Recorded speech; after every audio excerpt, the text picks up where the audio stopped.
Dalam pertandingan laga leg kedua kualifikasi Piala Dunia 2026 zona Asia antara Timnas Indonesia dengan Arab Saudi di Gelora Bung Karno nanti malam, sudah bersama kami reporter Aurelia Zafira untuk mengabarkan kondisi terkini dari GBK.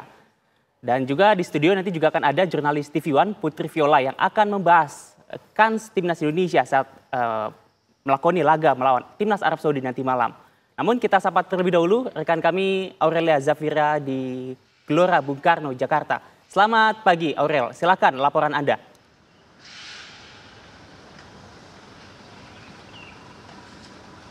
Ya baik Fasal dan juga pemirsa, benar sekali pagi ini kami sudah berada di Gelora Bung Karno, Senayan, Jakarta Pusat, yang mana kami ingin mengabarkan jelang pertandingan Timnas Indonesia versus Timnas Arab Saudi yang akan digelar di Stadion Utama Gelora Bung Karno, Senayan, Jakarta Pusat pada malam nanti sekitar pukul 7 malam waktu Indonesia Barat.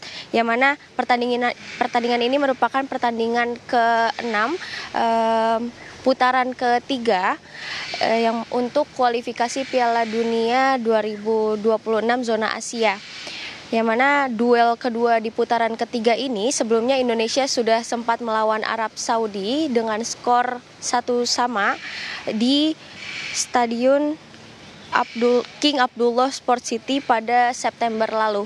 Nah, skuad Garuda juga akan menyambut kedatangan dari The Garden Falcons setelah kekalahan dari Timnas Jepang 0-4 pada hari Jumat lalu. Dalam laga kemarin memang Indonesia tidak dapat mencetak gol meski banyak peluang. Dengan kekalahan tersebut, Indonesia saat ini masih berada di dasar klasemen grup C dengan total 3 poin. Sementara Jepang kokoh di 13 poin, pemirsa, yang mana unggul 7 poin dari 3 lainnya yang memiliki poin sama, yaitu 6 poin, yakni Australia, Arab Saudi dan juga Cina. Mungkin demikian Fasal yang dapat kami sampaikan dari Gelora Bung Karno jelang pertandingan Timnas Indonesia versus Arab Saudi. Saya kembalikan ke studio. Laporan lengkap Anda. Dan pemirsa, jelang pertandingan laga leg kedua kualifikasi Piala Dunia 2026 zona Asia antara Timnas Indonesia melawan Arab Saudi, di sini sudah bersama kami bergabung reporter TV One kecintaan kita semua, Putri Viola. Halo, pagi Fasal. Selamat pagi Putri, bagaimana kabar Anda? Kabarnya alhamdulillah baik, Fasal juga baik. Kalau saya sehat, semangat dan optimis Indonesia menang, Putri. Saya suka ini suara dari para supporter tim kita juga yang memang banyak sekali yang kemudian berhadapan dengan Arab Saudi. Kita tetap berikan dukungan yang luar biasa untuk timnas, tetap optimistis begitu kan. Jadi saya hari ini kabarnya baik tapi juga agak deg-degan gitu kan. Karena setelah kemarin menderita kekalahan dari Jepang, mampukah kemudian Indonesia membalikkan keadaan karena kalah digulung kalau saya bilang dengan kekalahan 0-4 di kandang sendiri. Ini juga rasanya bisa menurunkan motivasi dan juga mental dari para pemain timnas. Tapi harapan kita nggak seperti itu. Harapan kita para pemain bisa belajar banyak dari kesalahan yang mereka lakukan saat berhadapan dengan Jepang dan juga bangkit kembali saat berhadapan dengan Arab Saudi, Fasal. Oke, Putri, tapi kalau kita melihat secara peringkat FIFA, Arab Saudi bertengger di peringkat 59 dan Indonesia masih di peringkat 130. Bagaimana Anda melihat kans timnas Indonesia dalam pertandingan nanti malam? Putri. Baik, bukan hanya ranking FIFA yang berbeda, tapi kita juga lihat lebih mengerucut lagi kepada daftar klasemen di grup C kali ini di lanjutan kualifikasi babak ketiga menuju ke Piala Dunia 2026. Kalau kita lihat memang ada di peringkat 3 Arab Saudi, sementara itu Indonesia terdampar di juru kunci peringkat 6. Nah, ini membawa poin penting ataupun juga nilai penting bagi Indonesia dan juga Arab Saudi sebenarnya. Kalau kita bisa lihat juga Fasal, apa yang menjadi makna dari pertemuan kedua negara di pertandingan malam nanti adalah Indonesia ini punya 5 laga tersisa di babak ketiga di grup C ini. Ada 3 laga kandang, 2 laga tandang. Nah, 3 laga kandang ini pertandingan pertamanya adalah saat berhadapan dengan Arab Saudi. Sehingga kemudian Indonesia harus manfaatkan dengan baik. Tidak ada kata lain selain mendapatkan ataupun juga mendapatkan poin, mendapatkan angka. Jadi Anda bayangkan Fasal, hingga saat ini 5 pertandingan sudah dilalui. Tapi Indonesia belum pernah mendapatkan 1 kali pun kemenangan. Rasanya pantas kalau para pemain timnas kita memberikan kado, memberikan hadiah. Setidaknya hadiah penutup tahun begitu. Karena ini merupakan pertandingan terakhir di tahun 2024. Yang tentunya dalam rangka kualifikasi Piala Dunia ya. Nanti di bulan Desember juga timnas kita akan berlaga di ajang Piala AFF. Tapi itu ajang yang berbeda. Nah, rasanya juga tidak salah untuk bisa memberikan kado penutup tahun bagi para pendukung timnas, yaitu dengan meraih angka, meraih kemenangan. Kita harapkan ada 3 angka, kemudian juga kalau memang menahan hasil imbang setidaknya 1 angka bisa menjadi tambahan bagi Indonesia. Karena memang Faisal, kalau nanti Indonesia bisa memanfaatkan peluang ini meraih kemenangan, ada 3 tambahan angka, sementara 2 negara yang di atasnya kalah, Cina kalah dari Jepang, kita harapkan seperti itu, Bahrain kalah dari Australia, Indonesia bisa melompat naik, bisa memperbaiki peringkatnya ada di peringkat 4. Nah, memang targetnya saat ini kan kemudian Indonesia bisa masuk 4 besar, agar bisa melanjutkan langkah ke menuju fase berikutnya. Itu harapan kita, Faisal. Oke, tentu kita wajib menang untuk menjaga asa supaya bisa lolos ke babak selanjutnya, Putri. Namun mari kita berhitung bagaimana jika hasilnya tidak maksimal. Kita tidak berbicara kalah. Saya yakin Indonesia tidak kalah. Tapi bagaimana jika imbang? Hitung-hitungannya seperti apa, Putri? Tentunya hasil imbang ataupun juga hasil kalah ini akan memperberat langkah dari para pemain kita. Apalagi seperti yang sudah saya katakan tadi, di tahun 2025 artinya nanti ada 4 pertandingan tersisa, 2 laga kandang dan 2 laga tandang. 2 laga tandang ini juga berhadapan dengan lawan-lawan yang begitu berat, termasuk juga pertandingan terakhir ini adalah berhadapan dengan Jepang. Apalagi kita tahu saat ini juga timnas kemarin sedang dalam tekanan. Jadi coba Faisal bayangkan saat ini kita ada di juru kunci, belum pernah meraih kemenangan 1 kali pun, begitu kan? Produktivitas gol juga tidak cukup baik. Kemudian dalam tekanan bahkan banyak sekali yang menyerukan agar stay out begitu. Sehingga kondisi-kondisi ini jika kemudian Indonesia kalah, gagal menang dalam pertandingan kali ini, tentu akan menurunkan motivasi dari para pemain. Nanti kita bisa bayangkan nanti 2025 menghadapi 4 laga yang tersisa seperti apa mereka, tentu sulitnya untuk bisa mendongkrak moral para pemain. Jadi kita harapkan ini bisa menjadi sebuah lompatan.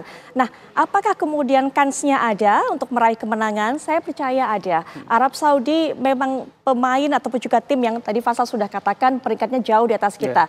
Tapi bukannya tidak bisa ditahan imbang dan bukannya tidak bisa dikalahkan. Belajar dari pertemuan pertama di fase ini, di grup C ini, karena lawan pertama pada saat itu adalah Arab Saudi juga berhadapan dengan Indonesia. Indonesia mampu mencetak gol awal begitu di menit 19, kemudian juga memaksakan hasil imbang pada saat itu. Dan bahkan di babak kedua Arab Saudi gagal untuk bisa menjebol gawang Indonesia. Artinya kans itu masih ada. Nanti kita mungkin bisa melihat apakah kemudian di bawah tekanan Indonesia bisa mengatasi hal itu semua dan bisa bangkit saat berhadapan dengan Arab Saudi. Baik Putri, di pertandingan melawan Jepang kita melihat bersama bahwa timnas Indonesia itu berhasil mengimbangi Jepang selama sekitar 30 menit lamanya. Meskipun bahkan kita berhasil menciptakan peluang emas meskipun gagal mencetak gol. Nah, berkaca pada pertandingan tersebut, Anda melihat berarti memang harus ada evaluasi atau peningkatan dari sisi penyelesaian air ya, Putri? Betul. Ya, memang ada beberapa hal yang diungkapkan oleh Coach Sintayong sendiri saat melakukan konferensi pers. Ada beberapa hal yang dia merasa kecewa akan para pasukannya ini atau kinerja para pasukannya di lapangan. Termasuk adalah salah satunya tidak mampu memanfaatkan peluang emas. Jadi kalau ada kata pada saat itu peluang emas itu bisa dilakukan, gol awal atau gol pembuka lahir dari Indonesia, Coach Sintayong masih yakin bahwa mungkin akan berbeda ceritanya. Tapi pada saat pertandingan kemarin saat berhadapan dengan Jepang, selain kemudian tidak mampu memanfaatkan peluang matang, peluang emas, banyak sekali kesalahan-kesalahan yang dilakukan oleh para pemain kita. Blunder-blunder termasuk juga gol pertama terjadinya adalah gol bunuh diri, begitu kan? Nah, ada satu hal lagi yang disoroti oleh Coach Sintayong adalah para pemain kita ini tidak bisa menjaga level permainannya secara konsisten mulai awal hingga akhir. Konsentrasi penuh, fokus penuh, menjaga kekuatan stamina, itu yang mungkin nanti kita butuhkan saat berhadapan dengan Arab Saudi. Karena Arab Saudi ini kalau kita bicara tenaga sangat luar biasa. Ada satu lagi Faisal, Arab Saudi yang ditemui Indonesia pada malam hari ini mungkin adalah Arab Saudi yang berbeda yang ditemui oleh Indonesia pada pertandingan pertama kemarin. Kenapa? Karena saat ini sudah dengan pelatih baru. Nah, rupanya secara motivasi, secara moral, para pemain timnas Arab Saudi ini berbeda. Mereka cukup termotivasi, cukup bangkit. Bahkan pada saat berhadapan dengan Australia kemarin, mereka tampil ngegas, gaspol mulai dari awal hingga akhir. Nah, ini yang harus dijaga, jangan sampai kemudian Indonesia mengendurkan permainan mulai di babak kedua hingga akhir. Kita lihat klasemen di layar, Putri. Timnas Indonesia berada di peringkat juru kunci. Ya, juru kunci. Ada di peringkat 6, ini merupakan hal yang mengecewakan juga untuk kita. Itu tadi yang sudah sempat saya singgung.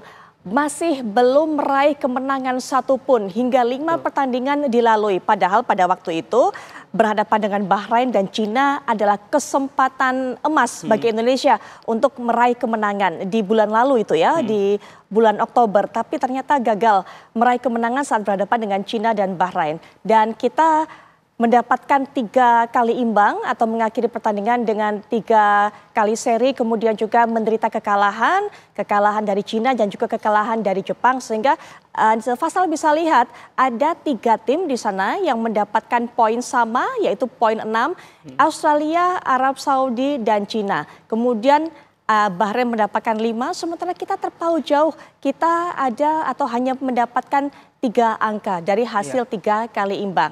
Kalau kita bicara mengenai klasemen ini yang sudah sempat saya singgung tadi, kalau andai kata Indonesia berhasil meraih kemenangan atas Arab Saudi pada malam hari ini, sementara Cina ditumbangkan oleh Jepang, Bahrain juga ditumbangkan oleh Australia, kita bisa masuk di sana menggantikan posisi Cina di peringkat keempat. Nah, bicara mengenai klasemen ini, Arab Saudi juga masih ketar-ketir sebenarnya, masih deg-degan, karena kalau kita lihat 6 poinnya, saya sudah sempat sampaikan tadi masih kalau ada. Saya melihat Arab Saudi juga tidak bagus-bagus amat ya, Putri, dalam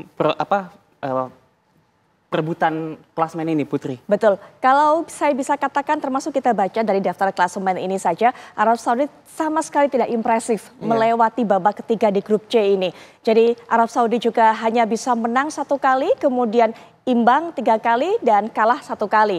Itu yang bisa kita katakan. Ada satu lagi permasalahan yang sepertinya belum bisa dipecahkan walaupun Arab Saudi ini bersama dengan pelatih yang baru yaitu Herve Renard, bahwa mereka masih belum bisa memecahkan kebuntuan. Pada pertandingan terakhir berhadapan dengan Australia memang sudah tampak perbedaan pola permainan saat berhadapan dengan Australia, tapi rupanya masih buntu di sana, sempat mencetak gol di penghujung pertandingan tapi dianulir. Nah, ini mungkin yang nanti coba dipecahkan oleh para pemain dari Arab Saudi termasuk juga pelatih untuk bisa mengatasi kebuntuan, dan apakah kemudian setelah mereka absen selama 3 pertandingan tidak mencetak gol sama sekali, apakah kemudian mereka akan mampu menjebol gawang Martin Pas? Nanti kita tunggu malam nanti. Baik Putri, kita menangkap poin yang Putri sampaikan. Singkat saja prediksi skor nanti malam. Oke, prediksi skor saya sepertinya mewakili suara dari para supporter timnas yang menginginkan Indonesia tidak hanya mendapatkan hasil imbang, tapi Indonesia bisa meraih kemenangan, dan kita harapkan seperti itu. Indonesia bisa keluar dari tekanan.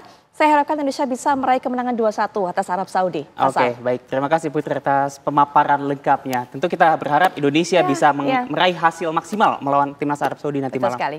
Terima kasih Putri. Ya.